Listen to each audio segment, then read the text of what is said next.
Alam niyo bang dito sa Saudi Arabia, big hit ang mga flower shop o ito yung isa sa multimilyon na mga negosyo dito? Kung gusto niyo malaman, hala sundan niyo ako at tara pag-usapan natin ngayon for today's vlog. Go! Hello mga nakliponggal na bulaklak na mga dimnya na bakay for today's video!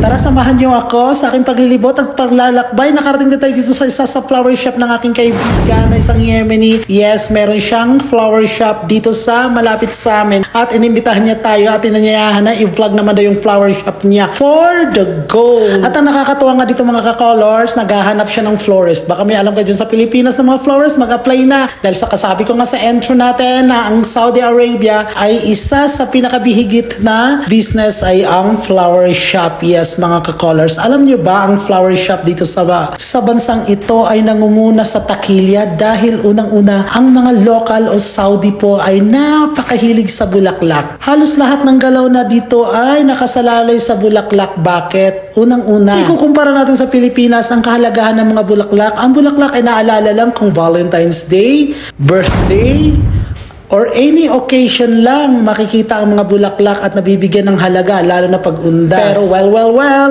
ibahin nyo sa Saudi Arabia dahil bawat kibot nila dito ay nakasalalay sa bulaklak. For example na lang sa simpleng pagbibigay nila ng regalo o pa-thank you sa isang tao ay kailangan nakasalalay sa bulaklak at may kinalaman ang bulaklak. Hindi nyo pa rin naintindihan, simple lang. Halimbawa, binibigay yung isang local o ng isang Arabo dito na bagay ay dinadaan ito sa bulaklak. Halimbawa, magregalo sila ng chocolate. Hindi lang chocolate yung ibibigay nila, kundi idadaan nila yon sa bulaklak. Ibig sabihin, yung chocolate ay ilalagay doon sa may pa-bouquet na bulaklak o whatever na design para ibigay doon sa kanilang gustong pagbigyan. Or kung may birthday, halimbawa, so kailangan may bulaklak plus yung regalo na ibibigay nila. Ibig sabihin, bawat regalo nila ay merong bulaklak bukod pa doon sa niregalo nila. Ganun po kahalaga ang mga bulaklak dito mga ka-color style. Sabi ko nga sa inyo, lahat ng galaw nila dito, lahat ng pagbibigay nila dito ay nakasalalay sa bulaklak. Simpleng regalo lang ay dinadaan nila sa design ng bulaklak at dinadaan nila sa magandang bouquet.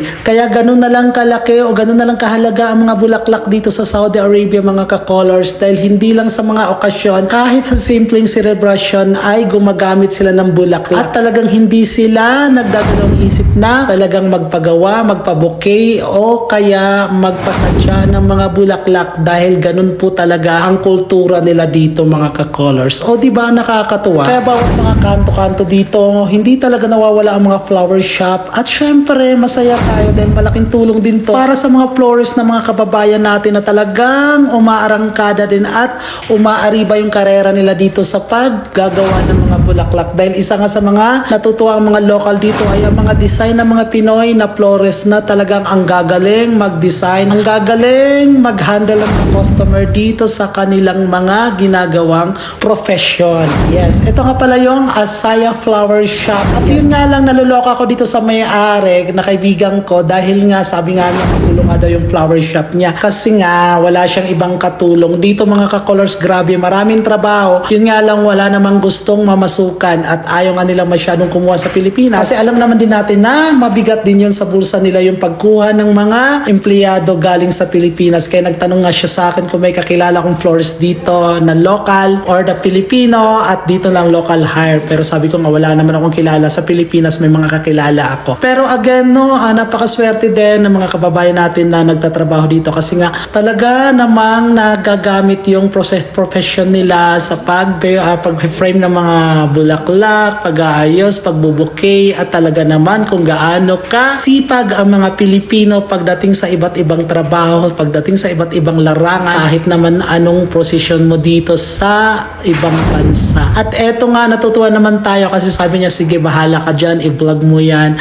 At yung mga flowers na ginagamit nila, just po mga ka-colors, mga imported yan. Dahil hindi naman ng flowers ay kayang i-produce ng Saudi Arabia. Dahil alam naman natin na desierto nga ang Saudi Arabia. May mga ilan-ilan na pinoproduce locally, pero most of the flowers na nagagamit nila all over Saudi Arabia ay nanggagaling sa ibang bansa. At eto nga, yung mga supplies nila ay nanggagaling pa to ng Kenya. Yes, sa Kenya pa to nanggagaling. So medyo malayo-layo. Pero although kapit neighboring countries lang naman natin ng Kenya dito sa Saudi, kaya madali at medyo mura pa rin. Pero yun nga lang mga ka-colors, asahan nyo na may kamahalan syempre yung mga bulaklak, yung arrangement dito. Yes, minsan nga bumili tayo. Pinakamababa na yung 50 rials o nasa mga 100 pesos. Yes, ganun po talaga ang lakaran dito ng mga bulaklak.